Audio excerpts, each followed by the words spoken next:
जय हिंद दोस्तों, आपका अपने परिवार यूट्यूब चैनल रंजीत एजुकेशनल में आपका स्वागत है। दोस्तों आज के इस वीडियो में हम देखेंगे एसएससी एमटीएस नई भर्ती 2025 में दोस्तों निकल कर आ गए। ऑफिशियल नोटिफिकेशन दोस्तों अभी अभी जारी हो चुका है। दोस्तों हम इसमें बात करेंगे आयु क्या है, योग्यता क्या है, सैलरी क्या है, सिलेक्शन प्रोसेस क्या है, इसी के बारे में दोस्तों हम आपको एकदम डिटेल में जानकारी प्राप्त करेंगे।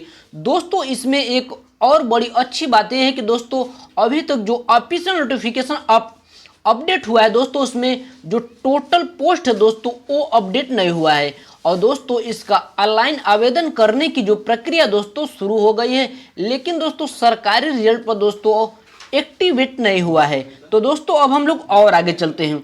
आगे दोस्तों हम यहाँ पर आप लोग देख सकते हैं staff selection commission SSC 10th पास मल्टीटास्किंग यानी कि एमटीएस दोस्तों जो सरकारी यानी कि रोजगार रिजल्ट पर अपडेट हुआ है दोस्तों 25 जुलाई 2025 को दोस्तों अपडेट हुआ है। अब हम लोग और आगे चलते हैं। आगे दोस्तों यहाँ पर बात कर लेते हैं कब से इसका फॉर्म अप्लाई होगा, यानी कि 26 जुलाई 2025 से दोस्तों शुरू होगा। और इसका लास्ट डेट की बात कर लेते हैं, सॉरी दोस्तों 26 जून 2025 से शुरू होगा। और लास्ट डेट की बात कर लेते हैं तो 24 जुलाई 2025 तक दोस्तों लास्ट डेट है। उसके बाद दोस्तों फीस पेमेंट करने का भी दोस्तों 25 जुलाई 2025 इसका लास्ट डेट है। और टोटल पोस्ट की दोस्तों अगर हम बात कर लेते हैं तो 8000 के लगभग दोस्तों इस बार पोस्ट यानी कि अपडेट होगा। अब हम लोग और आगे देखते हैं। अगर हम एग्ज़ाम की बात कर लेते हैं तो 20/9/2025 से लेकर 24/10/2025 तक दोस्तों एग्ज़ाम होगा। अब हम बात कर लेते हैं फीस कितना लग रहा है। अगर हम जनरल ओबीसी और ईडब्ल्यूएस कैटेगरी से बिलोंग करते हैं तो 100 रुपया लग रहा है। एससी एसटी और फीमेल कैंडिडेट की बात कर लेते हैं तो 0 रुपया रखा गया है। अब हम लोग और आगे चलते हैं। आगे चलने से पहले दोस्तों बात कर लेते हैं करेक्शन, यानी कि दोस्तों अगर आप पहली बार करेक्शन करेंगे तो 200 रुपये आपको जमा करना होगा। और दूसरी बार अगर आप करेक्शन करेंगे तो 500 रुपया दोस्तों आपको जमा करने का, यानी कि करेक्शन फीस दूसरी बार का दोस्तों 500 रुपया लगेगा। और आगे देखते हैं। आगे दोस्तों अब हम यहाँ पर बात करेंगे एज लिमिट का क्राइटेरिया क्या रखा गया है। तो मिनिमम एज की बात कर लेते हैं तो 18 साल और मैक्सिमम एज दोस्तों यानी कि मैक्सिमम एज दोस्तों 25 साल रखा गया है। और जो हवलदार है दोस्तों उसके लिए दोस्तों 27 साल। अगर दोस्तों आप ओबीसी कैटेगरी से बिलोंग करते हैं तो 3 साल का छूट रखा गया है। और एससी एसटी कैटेगरी से बिलोंग करते हैं तो इसमें 5 साल का छूट रखा गया है। अब हम लोग और आगे चलते हैं। आगे दोस्तों हम यहाँ पर बात करेंगे जो दोस्तों हमने जो टोटल पोस्ट है तो दोस्तों टोटल पोस्ट तो बता दिया 8000 दोस्तों लगभग आएगा। इसमें दोस्तों जो एसएससी एमटीएस नई वैकेंसी है 2025 में दोस्तों इसको क्वालिफिकेशन क्या रखा गया है। क्वालिफिकेशन की बात कर लेते हैं। केवल दोस्तों आपको 10th पास होना है दोस्तों, इस बात को जरूर ध्यान दीजिएगा। उसके बाद दोस्तों अब हम लोग और आगे दोस्तों जो इसमें 2 पद होते हैं, एक एमटीएस एक दोस्तों हवलदार के लिए दोस्तों अगर हम बात कर लेते हैं दोस्तों अब हम लोग और आगे, यानी कि दोस्तों जो हवलदार का पद होता है दोस्तों उसमें अगर हम देख लेते हैं दोस्तों तो आप लोग यहाँ पर देख सकते हैं। हम आप लोगों को और आगे चलेंगे, विस्तार से समझाएंगे। आगे देखते हैं दोस्तों। आगे दोस्तों हम इसमें सिलेक्शन प्रोसेस की बात कर लेते हैं तो सबसे पहले आपका रिटन एग्जाम होगा, उसके बाद डॉक्यूमेंट वेरिफिकेशन और दोस्तों फिजिकल, यानी कि फिजिकल दोस्तों उसका होगा जो हवलदार पोस्ट के लिए दोस्तों जिन बच्चों यानी कि जो बच्चे अप्लाई करेंगे। उसके बाद एक छोटा सा इंटरव्यू होगा। इंटरव्यू होने के बाद आपका सीधे सिलेक्शन हो जाएगा। दोस्तों अब हम यहाँ पर जानेंगे जो रिटन एग्जाम होगा इसमें कौन कौन से सब्जेक्ट होंगे, कितने नंबर के क्वेश्चन आते हैं, क्या इसमें नेगेटिव मार्क होता है कि नहीं होता है। तो चलिए आगे देखते हैं।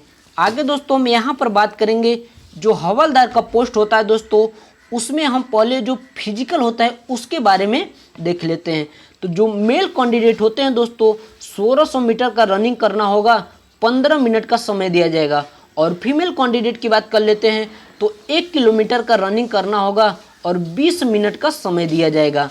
अगर हम मेल कैंडिडेट की हाइट की बात कर लेते हैं तो 157.5 सेंटीमीटर हाइट होना चाहिए। और चेस्ट की बात कर लेते हैं मेल कैंडिडेट के तो 81 से 86 यानी कि 81 सेंटीमीटर नॉर्मल होता है और 5 सेंटीमीटर फुलाने पर 81 से 86 सेंटीमीटर चेस्ट हो जाएगा मेल कैंडिडेट के। और फीमेल कैंडिडेट के दोस्तों अगर हम ऊंचाई की बात कर लेते हैं तो 152 सेंटीमीटर ऊंचाई होना चाहिए। उसके बाद अगर हम वजन, दोस्तों इसमें एक और फीमेल कैंडिडेट के लिए दोस्तों महत्वपूर्ण ये है कि 48 केजी दोस्तों वजन होना चाहिए, नहीं तो दोस्तों आप डिस्क्वालीफाई हो जाएंगे। कम से कम 48 केजी वजन होना चाहिए फीमेल कैंडिडेट के लिए। और मेल कैंडिडेट के लिए दोस्तों ऐसी कोई बात नहीं कहा गया है और नहीं रखा गया है। आगे देखते हैं। अब आगे दोस्तों हम यहाँ पर बात करेंगे जो रिटेन एग्जाम होगा, इसमें 2 पेपर होगा। एक दोस्तों सेशन 1 और सेशन 2, दोनों दोस्तों एक ही समय आपको देखने को मिलेगा। दोनों का जो समय है 45 मिनट दोस्तों समय होगा। दोस्तों जो सेशन 1 होगा एक केवल क्वालिफाई करने के लिए होगा। इसमें 2 सब्जेक्ट होंगे, यानी कि एक दोस्तों मैथमेटिक्स और एक दोस्तों रीजनिंग होंगे। मैथमेटिक्स से भी 20 क्वेश्चन और रीजनिंग से भी 20 क्वेश्चन। एक क्वेश्चन 3 नंबर का होता है, यानी कि 60 मार्क्स मैथ और 60 मार्क्स रीजनिंग से। टोटल जो क्वेश्चन हो जाएंगे 40 क्वेश्चन हो जाएंगे और 120 नंबर। इसमें दोस्तों केवल आपको क्वालिफाई करने के लिए 12 क्वेश्चन सही करने हैं, या फिर दोस्तों आपका मैथ से सही हो जाता है तो भी ठीक है, या फिर केवल आप रीजनिंग से ही 12 क्वेश्चन सही कर देते हैं तब पर भी दोस्तों आप क्वालिफाई हो जाएंगे। अब हम लोग और आगे चलते हैं। आगे दोस्तों जिससे दोस्तों आपका सिलेक्शन होता है वो दोस्तों सेशन 2 होता है। आपका जब सेशन 1 45 मिनट का समय खत्म हो जाएगा तो फिर अगला 45 मिनट दोस्तों सेशन 2 चालू हो जाएगा। सेशन 2 में दोस्तों आपको जनरल नॉलेज, जनरल अवेयरनेस और इंग्लिश के दोस्तों क्वेश्चन देखने होंगे। दोस्तों जो जनरल नॉलेज होते हैं 25 क्वेश्चन और इंग्लिश के भी 25 क्वेश्चन। इसमें भी एक क्वेश्चन 3 नंबर का होता है। टोटल जो क्वेश्चन होंगे 50 क्वेश्चन और टोटल मार्क्स यानी कि 150 मार्क्स। 45 मिनट का समय दिया जाएगा। और नेगेटिव मार्क की बात कर लेते हैं तो 1/4 इसमें नेगेटिव मार्क रखा गया है। 1/4 इसमें नेगेटिव मार्क रखा गया है। तो दोस्तों आप लोग इस बात को जरूर ध्यान दीजिएगा। तो दोस्तों आई होप, अब हम आशा करते हैं कि एसएससी एमटीएस नई भर्ती 2025 में जो निकाली गई है उसके बारे में आपको संपूर्ण जानकारी प्राप्त हो गया है। अगर आपको किसी भी प्रकार का समस्या होता है तो कमेंट बॉक्स में जरूर कमेंट करिए। और चैनल पर पहली बार आए हो तो चैनल को सब्सक्राइब कर दीजिए। दोस्तों रंजीत एजुकेशनल चैनल पर लेटेस्ट सरकारी नौकरी के अपडेट वीडियो अपलोड करते रहते हैं। तब तक के लिए जय हिंद। अब हम लोग नेक्स्ट वीडियो में मिलते हैं।